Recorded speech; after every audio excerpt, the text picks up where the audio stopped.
ejercicio, ¿verdad?, para profundizar un poquito y poder llegar a entender mejor los diferentes tipos de fe de los que habla la Biblia. ¿Por qué es importante diferenciar los diferentes tipos de fe?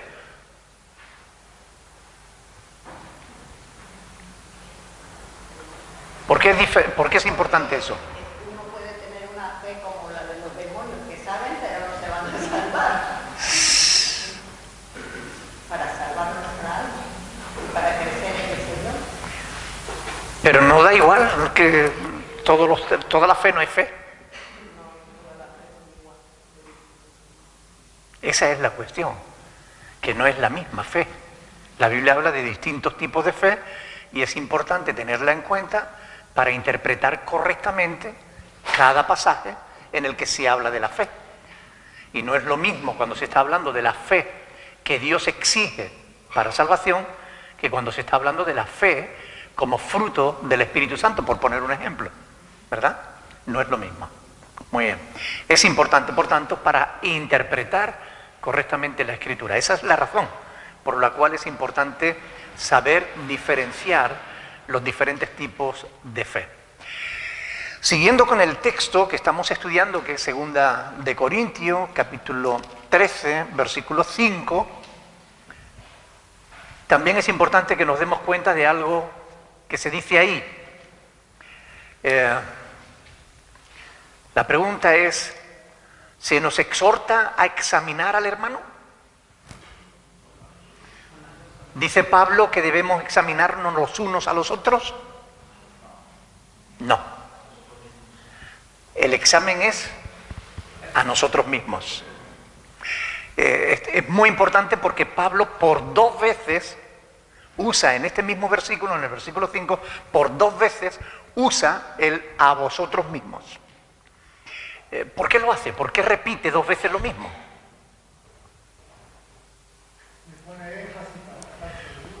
Es la forma habitual en que en la literatura hebrea se hace énfasis. Cuando se quiere dar una enseñanza que es importante, se repite 2 veces, o de la misma manera, o con palabras diferentes, pero la misma enseñanza se repite. Esto es habitual a lo largo de toda la Biblia, sobre todo en los textos hebreos, es muy habitual que se repitan las cosas. Por ejemplo, en el libro de Proverbios está lleno de sentencias, de frases, que se dice una cosa y después se vuelve a decir lo mismo, pero con otras palabras. Eso forma parte de la característica de la literatura hebrea. Y es importante entender esto, ¿sabe? Porque recuerdan que en cierta ocasión yo comenté que me preguntaron que por qué Dios había hecho 2 creaciones. ¿Recuerdan? Un creyente de los que nos ven a través de las redes sociales, leyendo Génesis capítulo 1 y Génesis capítulo 2, pensaba que Dios había hecho 2 tierras, 2 mundos, 2 parejas, porque se repite el mismo relato, ¿verdad?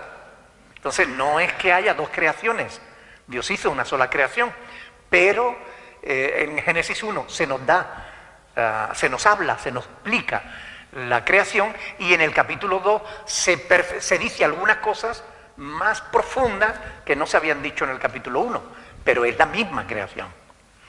Es parte de la literatura hebrea. Y conocer esto es importante para interpretar bien y no equivocarnos a la hora de entender lo que estamos leyendo en las Sagradas Escrituras. Los corintios estaban tratando de examinar a Pablo. Y ahora Pablo les devuelve la pelota, ¿verdad? Para ver si, para que comprobaran, ¿no?, si Cristo realmente, los corintios estaban probando a Pablo a ver si Cristo hablaba por Pablo. Y Pablo les devuelve la pelota exhortándoles a que ellos se examinen a sí mismos. Así como ustedes quieren que yo me examine, examínense ustedes, a ver si estáis en la fe, ¿no? Entonces, ¿cómo se le llama eso de devolver el argumento? Al contrario, redarguir, ¿verdad? Es cuando alguien te plantea un argumento y tú vuelves el mismo argumento contra la persona, ¿no? Oye, pues aplícatelo a ti mismo, ¿no? Y es lo que Pablo está haciendo con esto, ¿no? Ahora, él da aquí una lección a todos aquellos que tienen la costumbre de prestar más atención a la vida de los demás que a la suya propia. Hay personas cuyas vidas son un desastre, pero siempre están queriendo corregir las vidas de los demás. Gracias a Dios aquí no hay así. ¿O sí?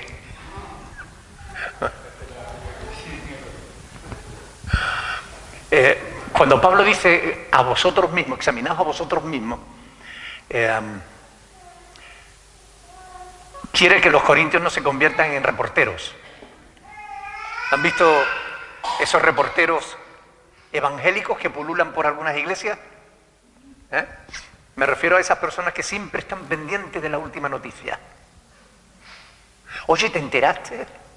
Oye, ¿has sabido? Siempre hablan de todo el mundo.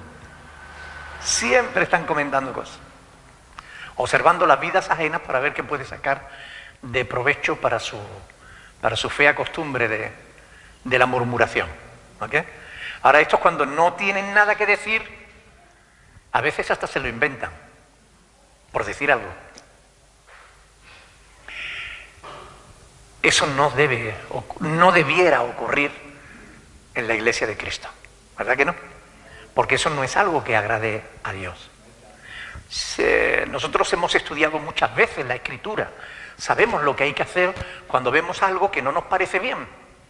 Por ejemplo, si yo veo algo en Estelita que no me parece bien, ¿qué debo hacer? Decírselo a todo el mundo, ¿no? No. Tengo que ir a Estelita y hablar con ella, ¿no? ¿Ok? Menos mal que Estelita se porta bien. Por eso la he cogido a ella como ejemplo. No vaya a ser que alguien se porte mal, la coja de ejemplo y después resulte que ay, el pastor me dijo delante de todos. Pero es verdad que hay personas que llevan la cuenta de la vida de todo el mundo. Conocen al dedillo cada detalle de cada uno de los miembros de la iglesia y hasta de los vecinos de la iglesia. Cada escándalo, cada cosa fea, las conocen. Las buenas no les dan tanta importancia. Prefieren lo morboso, prefieren lo que llama la atención, prefieren la crítica. Y eso es algo que hace daño a la obra de Dios, que no edifica, ¿verdad? Curiosamente, esta gente que se enteran de todo, nunca se enteran de que ellos dan mal ejemplo. Siempre están más pendientes de los demás, de lo que los demás hacen, que de lo que hacen ellos mismos.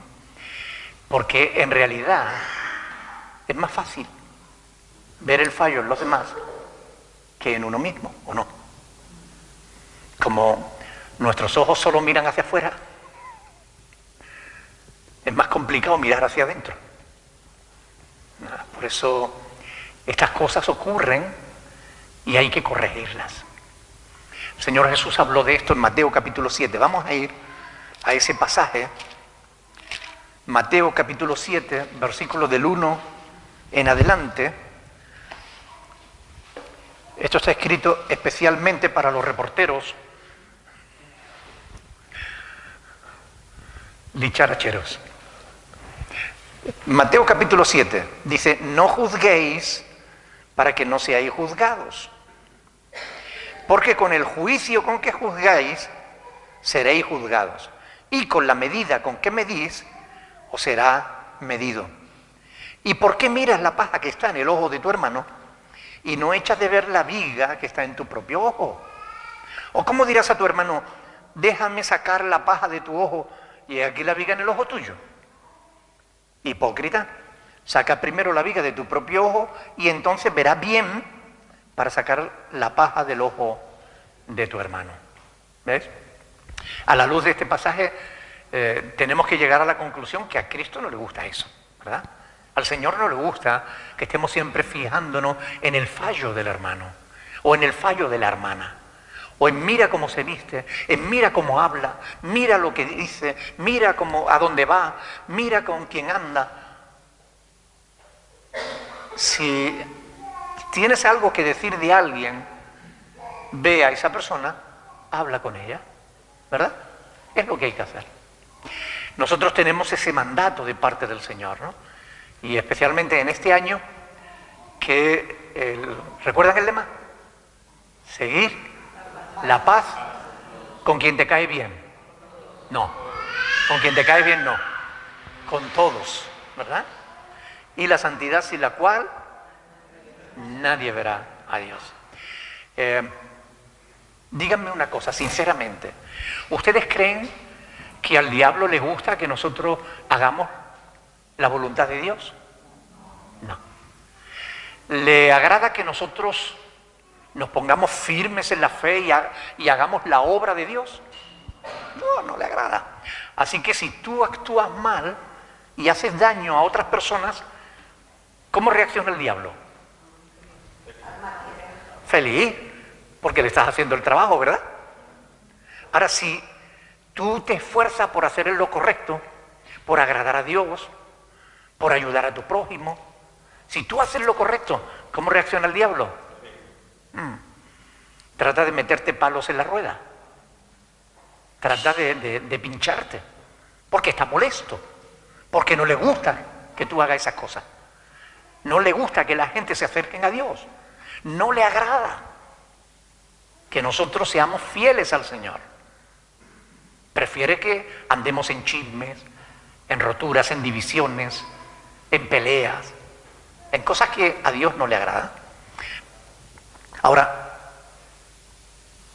por eso es muy importante que nosotros no ignoremos las maquinaciones del enemigo. Yo siempre digo, ¿verdad?, que cuando surge un conflicto, tenemos que mirar a ver quién tira de los hilos. Es decir, porque nuestra lucha no es contra sangre y carne, sino contra principados y potestades. Es decir, contra espíritus que actúan a través de las personas que no tienen una buena comunión con Dios. Por eso tenemos que estar alerta, porque realmente estamos en una batalla, ¿ok? Y la batalla muchas veces se desarrolla aquí. Si yo veo que mi hermano anda mal, en vez de darle vuelta a la cabeza, hay que ver cómo es mi hermano, pues eso no se debe hacer, porque no sé qué, porque pues, aún te has dado cuenta de... En vez de hacer eso, voy a hablar con mi hermano, lo voy a llamar aparte, le voy a decir, hermano, por favor, anímate, ¿qué te está pasando? ¿No te das cuenta? El Señor tiene otro propósito para tu vida. Ánimo. Si necesita ayuda, cuenta con mis oraciones. Aquí estoy yo para echarte un cable. ¿Varía o no varía? ¿Variará también el resultado o no? Claro, varía totalmente. Ahora, ¿cuál creen que es la voluntad de Dios? ¿Que pensemos mal y lo critiquemos o que vayamos y lo ayudemos? Claro. Lo más fácil es hacer leña del árbol caído, pero obedecer a Dios, al final, es lo que bendice. Debemos entender que todos somos llamados a examinarnos a nosotros mismos, todos. Yo, sinceramente, en este pasaje que nosotros hemos leído al principio, en la apertura, en el Salmo de David, el 139, hay dos versículos, si vienen, se lo enseño. El Salmo 139, versículos 23 y 24, son dos versos que con frecuencia yo tengo en cuenta en mi vida. Yo muchas veces oro así, oro estas palabras, ¿no? Salmo 139, versículos 23 y 24. Dice, yo le digo muchas veces al Señor, Señor, examíname, oh Dios, y conoce mi corazón. Pruébame y conoce mis pensamientos. Y ve si hay en mí camino de perversidad y guíame en el camino eterno. Esta oración yo muchas veces la hago. Señor, pruébame, mírame, examíname, mira a ver si hay algo malo en mi vida. Porque yo no quiero ofender a Dios, porque yo no quiero desagradarle a Él, porque yo no quiero ser piedra de tropiezo para ninguno de mis hermanos, porque yo sé lo que espera a aquellos que son tropiezo. ¿Recuerda lo que le espera? ¿Verdad? Una clase de buceo, sin botella. Ninguno estamos exentos de caer en el error. Razón por la cual, si tenemos dudas, pues debemos consultar, ayudarnos mutuamente unos a otros, buscar un hermano que sea espiritual, acercarnos y apoyarnos mutuamente, porque así nos ayudamos y nos fortalecemos. Así nos animamos unos a otros. Y también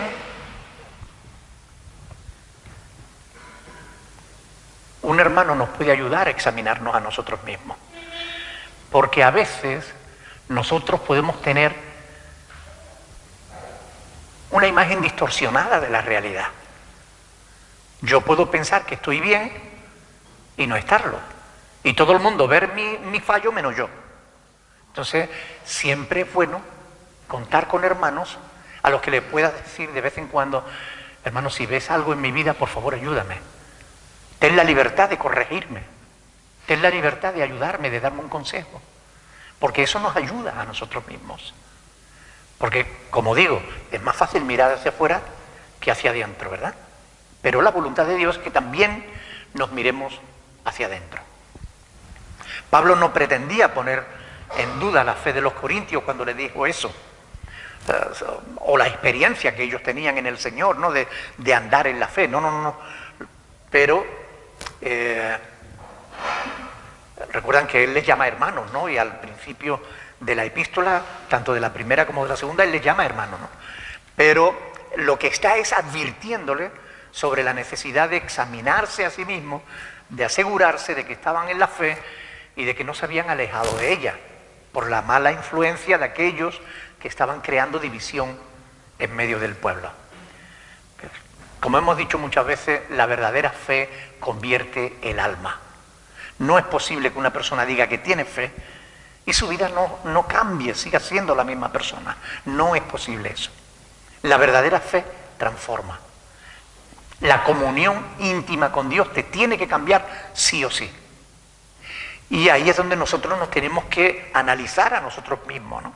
Mirar hacia atrás y decir: ¿soy la misma persona que era hace un año? ¿Hace 5? Porque si soy la misma persona, entonces algo no está andando bien. Tiene que haber un cambio a mejor en nuestra vida. Tiene que haber una progresión en nuestro compromiso con Dios, en nuestra consagración, en nuestro apartarnos del mal. No podemos estar practicando un pecado. Porque, ¿qué dice la Biblia sobre el que practica el pecado? Que es del diablo. El que practica el pecado es del diablo. Está escrito en 1 Juan, creo que es el capítulo 3, versículo 8. Por tanto, es muy importante que nosotros nos examinemos y, bueno, ¿cómo estoy yo en relación con Dios? ¿Cómo está mi fe en relación con el Señor? ¿Cómo está mi vida en relación a mis hermanos? ¿Estoy cambiando? ¿Soy cada día, estoy más dispuesto para ayudar? ¿Soy de bendición o soy de tropiezo? ¿Qué aporto yo a la comunidad de la que formo parte? Entonces, todo esto nos tenemos que cuestionar para ver si realmente estamos avanzando o estamos estancados. Porque puede darse el caso de que nos estancamos, ¿sí o no? Puede darse el caso. Entonces, el estancamiento que produce. ¿Qué pasa con un agua cuando se estanca? Se pudre, ¿verdad? Crea bacterias y esas bacterias pudren el agua. Entonces, cuando un cristiano se estanca, también de alguna manera su fe se va pudriendo. Su amor por Cristo, por la palabra, por la oración, se va enfriando. Y entonces, si alguno ve que alguien está como enfriándose, anímalo, ayúdalo. No lo critique, no lo juzgue, anímalo, ayúdalo. ¿Okay? Y si tú ves que yo me estoy desanimando o me estoy viniendo abajo en la fe o que no avanzo, pastor, ¿qué le pasa? Pastor, anímese, porque todos necesitamos apoyarnos mutuamente los unos a los otros. ¿Amén? Pablo hace una pregunta ahí, en el versículo 5, Dice, o no conocéis a vosotros, o no os conocéis a vosotros mismos que Jesucristo está en vosotros, a menos que estéis reprobados. Bueno, esta pregunta que les hace Pablo es retórica, no espera que él la responda, que la respondan ellos, pero es una clara apelación a la conciencia de los corintios, ¿no? O no os conocéis, a menos que estéis reprobados. Reprobado significa rechazado. Es decir, eliminado. Que no da la talla. ¿Recuerdan cuando las palabras de Pablo en 2 de Timoteo 2:5, cuando dice que el que lucha como atleta no es coronado, sino lucha legítimamente? ¿Verdad? El que lucha como atleta no es coronado, sino lucha legítimamente. Y si es coronado, le pasa como a las que ganaron el Mundial de Halterofilia, ¿no? Que lo ganó haciendo con dopaje y ahora le han quitado el título. Y se lo han dado a la que ganó, pero sin dopaje. Entonces, es decir, si nosotros estamos luchando como atleta, no solamente tenemos que esforzarnos en llegar a la meta, sino en hacerlo lícitamente, correctamente, luchando, como decía, legítimamente. Ahora, ¿de qué nos hablas eso? Este pasaje, de esta frase de Pablo, esta pregunta, nos habla de apostasía, de que es posible que al final alguno no dé la talla. Por eso les pregunta, ¿o no os conocéis a vosotros mismos que Jesucristo está en vosotros?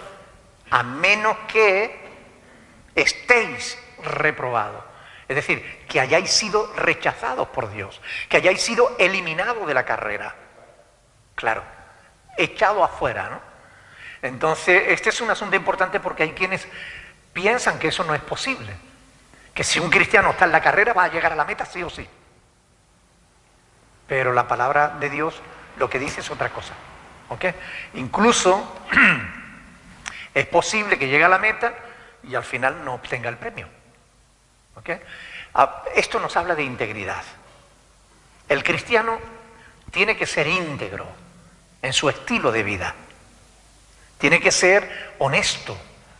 Tiene que ser, bueno, todos estos valores que nosotros ahora estamos tratando de inculcarle a los niños en el centro educativo, en este proyecto educativo que tenemos, bueno, esos valores, la mejor manera en que podemos transmitirle esos valores a los niños es ¿cómo?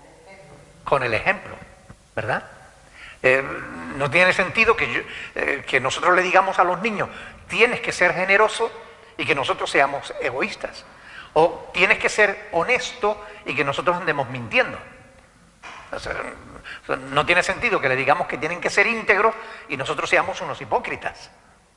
Es decir, es necesario que nosotros como cristianos nos aseguremos de que realmente estamos luchando legítimamente.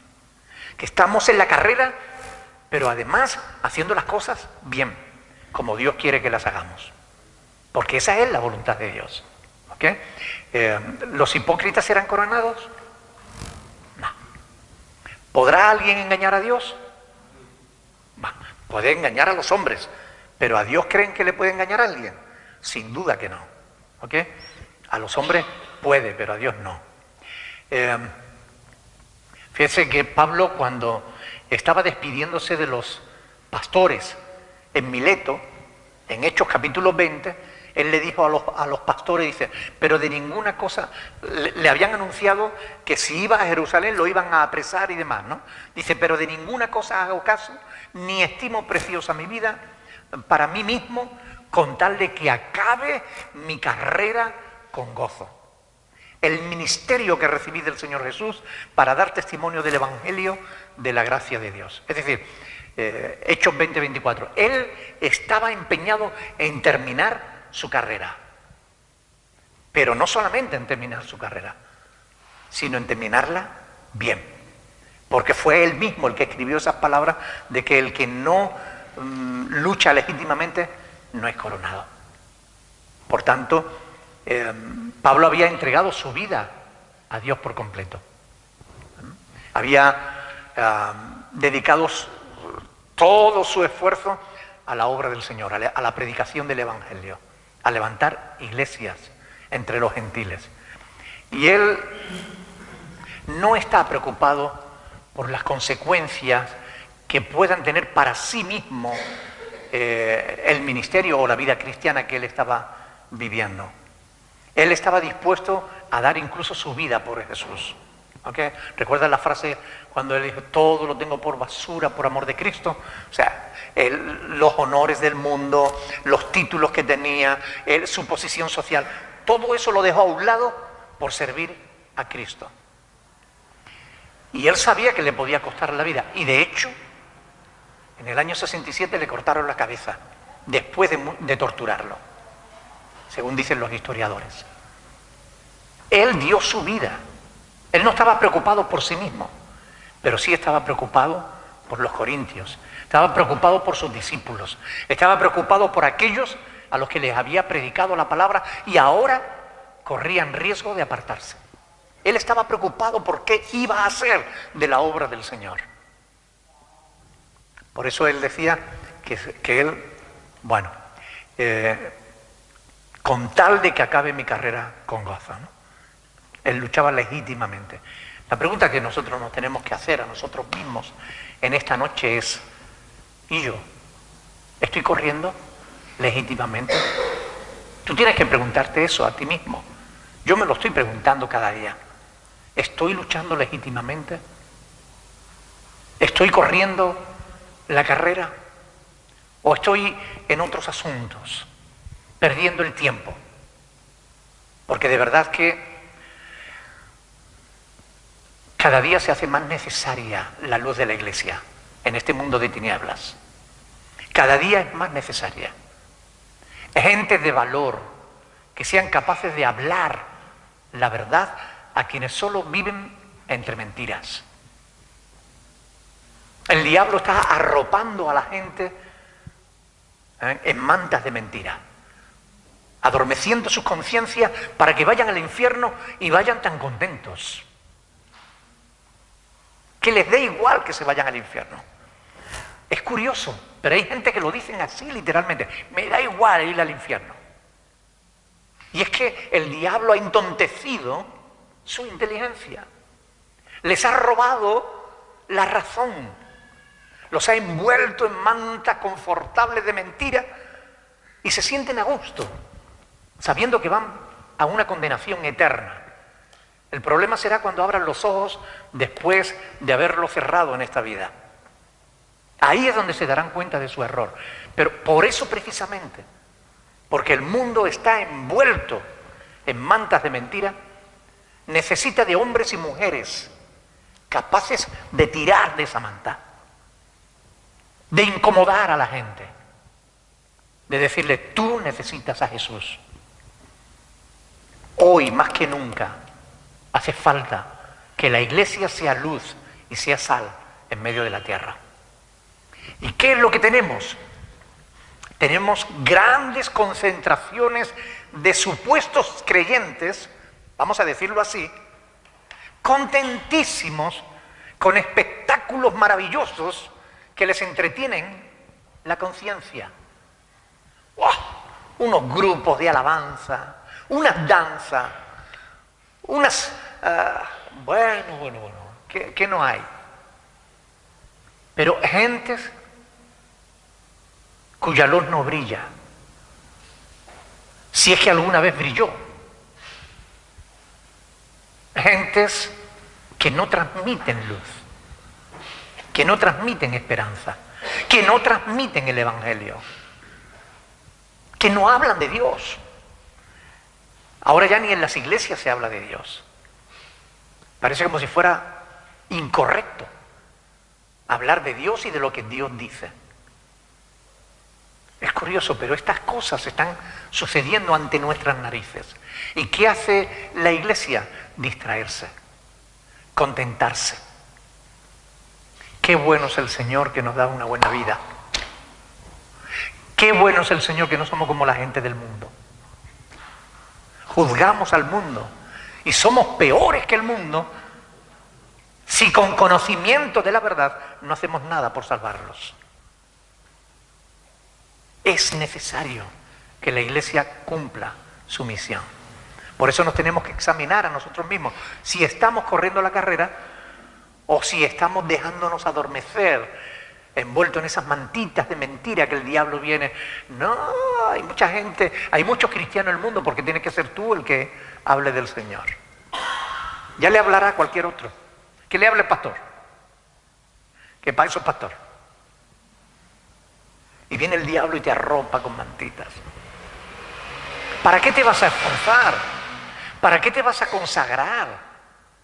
No, que se consagre otro. La vida cristiana es muy sacrificada. Además, Dios quiere la comodidad para ti. Mantitas de mentira que arropan, adormecen la conciencia y nos llevan hasta el infierno. Examinaos a vosotros mismos si estáis en la fe. Probaos a vosotros mismos. ¿O no os conocéis a vosotros mismos que Jesucristo está en vosotros, a menos que estéis reprobados?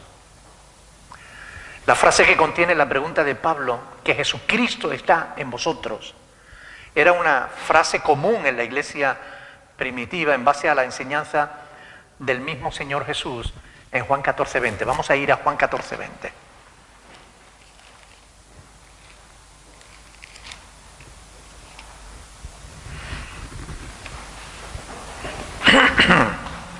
Esta frase del Señor Jesús aquí en este versículo, Juan 14:20, dice: en aquel día vosotros conoceréis que yo estoy en mi Padre y vosotros en mí y yo en vosotros.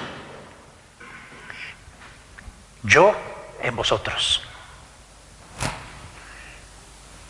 Yo estoy en mi Padre y vosotros en mí y yo en vosotros. Esto se repite varias veces, sobre todo la repite el apóstol Pablo, ¿no?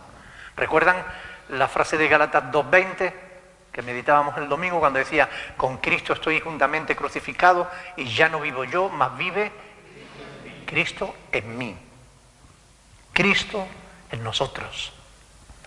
En Efesios 3:17 Pablo dice: para que habite Cristo por la fe en vuestros corazones. Cristo en nosotros.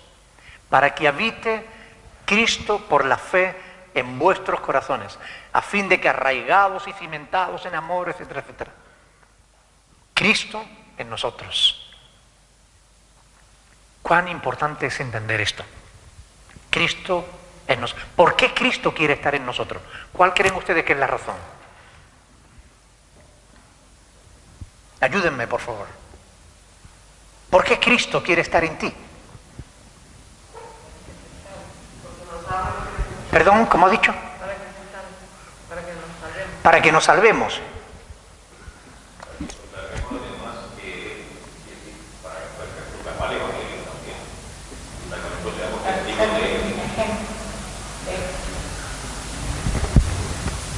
Rosita. Para que veamos. Porque no sabe lo que nos perdamos. A ver, ustedes saben que el Señor Jesús, cuando terminó su ministerio aquí en la tierra, Él subió a la presencia del Padre. Está sentado a su diestra, ¿verdad? Y allí intercede por nosotros y demás. Pero justo antes de irse le dijo a sus discípulos: y aquí yo estoy con vosotros todos los días. ¿Hasta cuándo? Hasta el fin del mundo. ¿Cómo puede estar Cristo en el cielo y aquí al mismo tiempo? Porque es Dios. Y Dios es omnipresente, ¿verdad? Él puede estar en todos lados al mismo tiempo. Y ahí el salmo que leíamos al principio, ¿no? ¿Dónde huiré de tu espíritu? Si voy al cielo, allí estás. Si voy a la tierra, allí estás. Él quiere estar en nosotros porque Él quiere seguir bendiciendo a la humanidad. Él quiere seguir llegando al pecador que todavía está perdido. Él quiere seguir salvando almas. Él quiere seguir bendiciendo a la gente. Pero ¿saben qué? Él es espíritu ahora. Aunque tiene un cuerpo glorificado en el cielo, pero Él está en ti por medio de su Espíritu Santo. Mora en nosotros. ¿Y cómo puede llegar a la gente para bendecirlo? ¿Cómo puede llegar a la gente para salvarlo? A través nuestra, porque nosotros somos el cuerpo de Cristo. El cuerpo de Cristo. ¿Por qué Cristo quiere estar en nosotros? Porque quiere vivir en nosotros y a través nuestra. Es muy importante esto. Ahora, ¿le dejamos?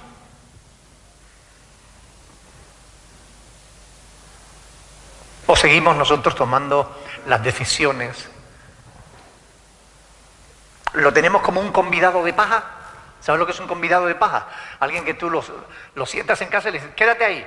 Y tú estás para arriba y para abajo y no le haces el menor caso. Lo has invitado a tu casa y al final no lo atiendes. Hay creyentes que tratan así con Jesús. Se conforman con que esté en su vida, pero después no dejan que Cristo haga nada en su vida. Y Cristo quiere actuar en nosotros y a través nuestra en otras personas. Ese es el quid de la cuestión. Eso es por eso Cristo en nosotros. Y nos dice ahí, por medio de la fe. Cristo, por la fe, en vuestros corazones. ¿Estás seguro de que tienes a Cristo en tu corazón?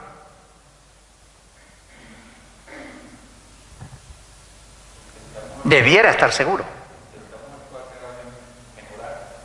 No, pero es que no se trata de mejorar. Cristo no está en tu corazón porque tú mejores. Cristo está en tu corazón si tú crees en Él. Si tú tienes fe en el Evangelio, en la predicación del mensaje, la buena nueva de salvación. Es que nosotros estábamos condenados por nuestros pecados porque somos pecadores, eso no hay que discutirlo, somos pecadores. Todos hemos ofendido a Dios muchas veces. Por tanto, estamos condenados por nuestro pecado. Pero Dios, por su gran amor con que nos amó, tuvo misericordia de nosotros y envió a su Hijo a morir en nuestro lugar, como nuestro sustituto. En vez de juzgarnos a nosotros, juzgó a su propio Hijo. En vez de condenarnos a nosotros, condenó a su propio Hijo. Cristo murió, pagó por nuestros pecados. Ahora, Él quiere seguir viviendo dentro de nosotros y a través nuestra para llegar a muchas personas. Él no ha terminado. Terminará su obra en nosotros. El que la comenzó la terminará. Pero Él quiere seguir trabajando en nosotros. Por eso nos tenemos que asegurar, está Cristo en mí, y si está en mí, ¿le dejo actuar con libertad? ¿O coarto la libertad de Cristo y lo tengo ahí que no lo dejo? El Señor me dice, haz esto, y yo digo, no, voy a hacer esto otro. Ayuda a este hermano, no, voy a ayudar al otro. ¿Mandamos nosotros al Señor o el Señor nos manda a nosotros?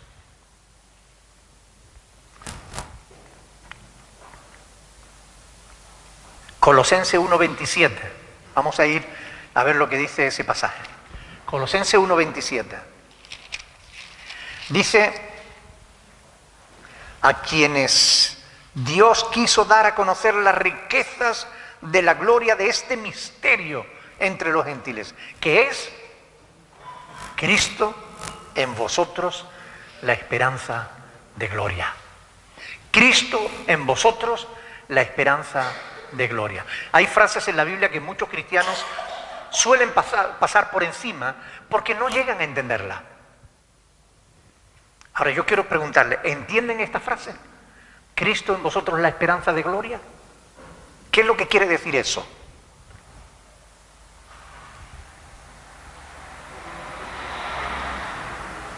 ¿Qué quiere decir que Cristo en nosotros es la esperanza de gloria? Dios es nuestra esperanza.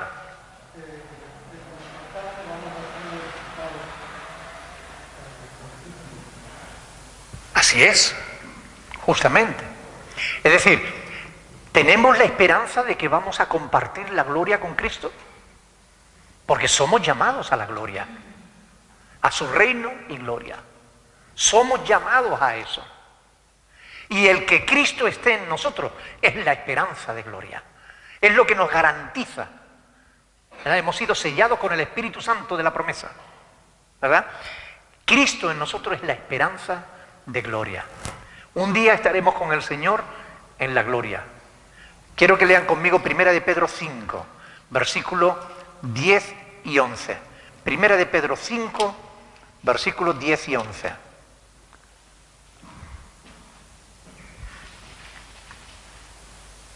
Escuchen bien. Mas el Dios de toda gracia, que nos llamó ¿a qué? Oiga, usted está invitado a la gloria. No a un concierto de V, no al Palacio de la Moncloa, no a la Casa Blanca. Oiga, usted está invitado a la gloria.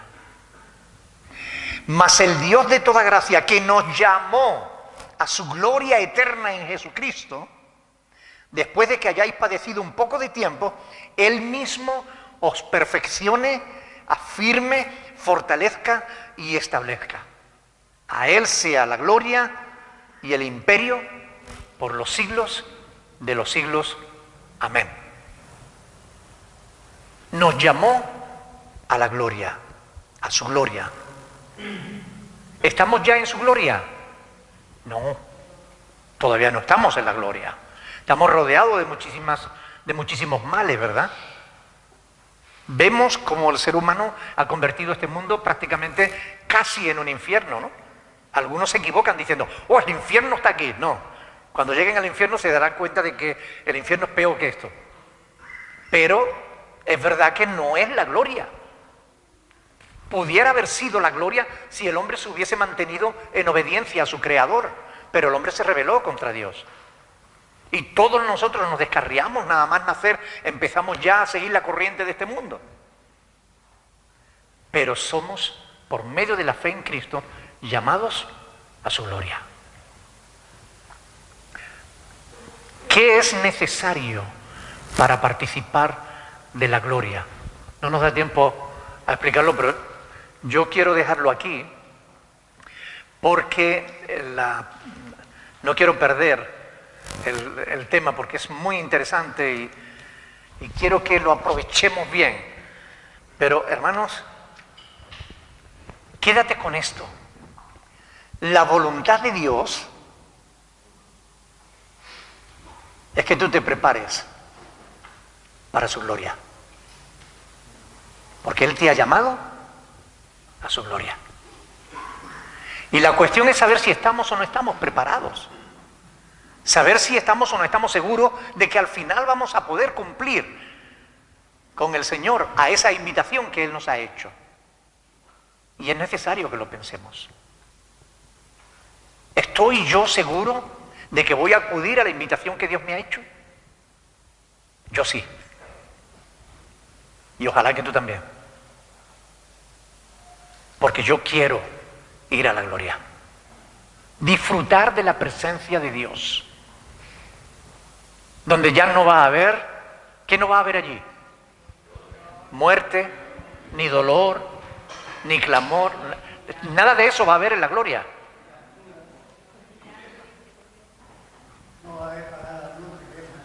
A Él no va a haber que pagar la luz ni el teléfono. No va a haber enfermedades.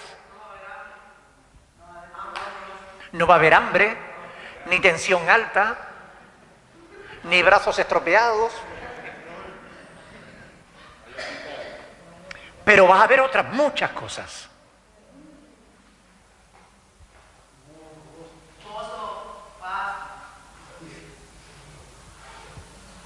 Justicia. Yo quiero ir. ¿Y tú? Yo quiero asegurarme que voy. Por eso la próxima semana, el próximo jueves, voy a prestar mucha atención a ver si voy o no voy. Porque para asegurarnos de que vamos, hay unos ciertos pasos, hay unas ciertas cosas que hay que tener en cuenta. Si quieres saberlo, el próximo jueves Seguimos con el tema. Pero estudien la palabra, especialmente en aquellos pasajes que hablan de la gloria de Dios, porque es una bendición. Oiga, ser invitado a la gloria, no a la gloria de un famosillo de estos que bueno, suben como la espuma y después se suicidan, hechos polvo, hartos de droga, de mala vida. No. No somos invitados a ese tipo de gloria pasajera. Somos llamados a la gloria eterna, a una gloria que no se empobrece, que no se estropea, que no se gasta. Una gloria incorruptible. ¿Tú quieres ir o no? Yo sí. Vamos a ponernos de pie, vamos a darle gracias al Señor por el estudio de su palabra y vamos a pedirle al Señor que nos ayude para que todos y cada uno de nosotros podamos examinarnos a nosotros mismos, prestar más atención a nuestra propia vida que a la de los demás, para asegurarnos de ese modo que estamos donde tenemos que estar, que somos lo que Dios quiere que seamos. Y si no lo somos, busquemos a Dios y en su palabra para ver cómo podemos llegar a ser y estar donde Dios quiere. Amén. Alguien, por favor, que ore al Señor dándole gracias por su palabra.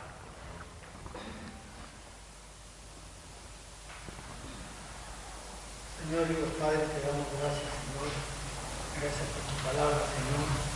Porque tu palabra, Señor, podemos ser, Señor, santificados, Padre, que porque ya tus hijos nos redimió, Señor. Podemos ser santificados, Señor, recibiendo tu palabra, Señor, para luego poder alcanzar la glorificación, Padre Santo.